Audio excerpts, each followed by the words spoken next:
This is Cato Weekly Video.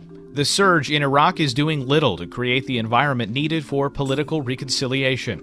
That's the conclusion of Christopher Preble, Director of Foreign Policy Studies for the Cato Institute. Preble spoke at the Cato Policy Forum Assessing the Surge. It was held September 20th, 2007. 3 points on the surge I wanted to make, and I'll make quickly.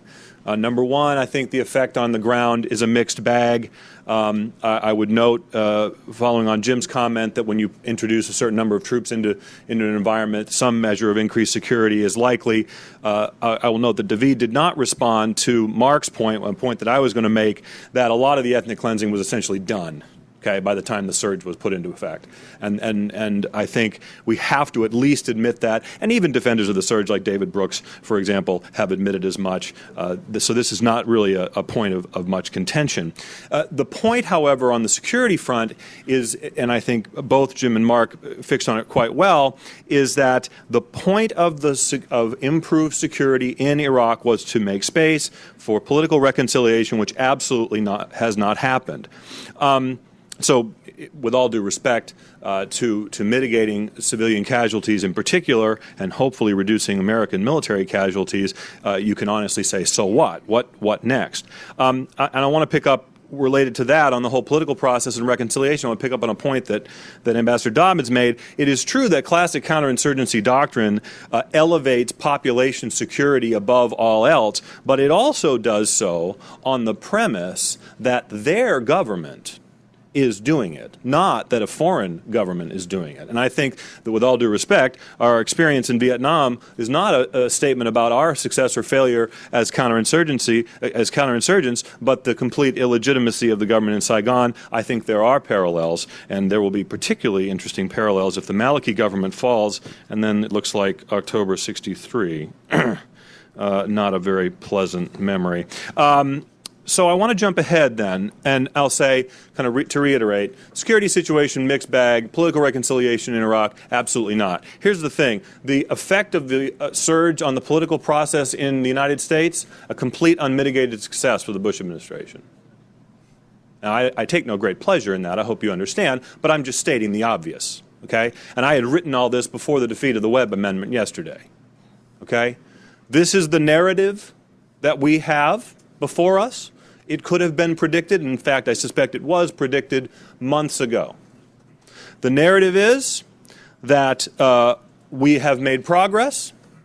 It would be somehow immoral, illegitimate, unwise, whatever word you wish to use, to cut out the legs of this process. And just as important is the narrative of progress as communicated by a withdrawal, a very modest withdrawal, that in fact the troops will be withdrawn eventually, modestly, at some point. And so the president got the headlines he wanted. The headline said, President endorses troop cuts. Now, to a credit to the reporters who told this story, if you actually read the story and not just the headline, it will point out that we're merely back to pre-surge levels, and that in fact this is not much of a cut, especially when you look back on the November elections, when the public who went to the polls expected a change in course. Jim notes that the ISG was a missed opportunity. The ISG explicitly did not endorse more troops. They considered that, and they said that would be a bad idea. So this is not where many people, I think, would have expected to be in September of 2007, or for that matter, in July of 2008, which is what we're looking at. Okay? So it's not where we would have expected to be. And so not just President Bush and not just people, not just Republicans in Congress, but Republican presidential candidates get to say, I endorse the president's proposal to reduce troops. This shows we're making progress, and the narrative is we're reducing the number of troops without a question or really an explanation for, yeah, what about the other 130,000, or if you believe Secretary Gates, the other 100,000 out in perpetuity. Okay? No plan to reduce those. I've seen no plan to reduce those numbers past that. And again, I wrote all this before this came, but helpfully Fred Thompson issued a statement on Iraq, actually issued a few hours before the president gave his speech Thursday night, saying, I'm encouraged by reports of progress, and I believe the troop withdrawal plan is the right course. So there you have it. So that's the domestic politics of it. Like I said, I take no great pleasure in this, but I think the reality is incontrovertible. So what does it mean that we are going to be in Iraq in very, very large numbers, at least through the end of President Bush's term, when 6 in 10, maybe even a little bit higher than that, Americans favor a withdrawal over a year or so timeline? What does it say about our system of government? What does it say about the political process in this country when there is such a disconnect between the will of the people and the policy that we're pursuing? Now, in fairness, we're not a democracy. Okay, I understand that. We're not a democracy, so we don't take polls to derive our policy and foreign policy or any other. But there is this problem if you base a strategy, and a strategy is based on some measure of popular support, and it just doesn't exist. How sustainable is this really? Really? What are we trying to accomplish here? To David's point, he said that a key problem in the old strategy was that we were always 6 months away from leaving. And I'll concede that the language was always about we're leaving, we're getting out, we're not going to stay, we're not nation building. Well, I want to allay any fears he might have. We're not leaving. We're not leaving. The model is Korea. The model is Korea. And I take no pleasure in that. Okay? So we're not leaving. So what's the bigger picture? Let me try to make a few points on this before we get to Q&A. If we project out 130 or 100,000 troops into the future, at least into 2009, and we note that at the same time the public is already fed up with the costs we've already spent. So there's going to just continue to be this divide.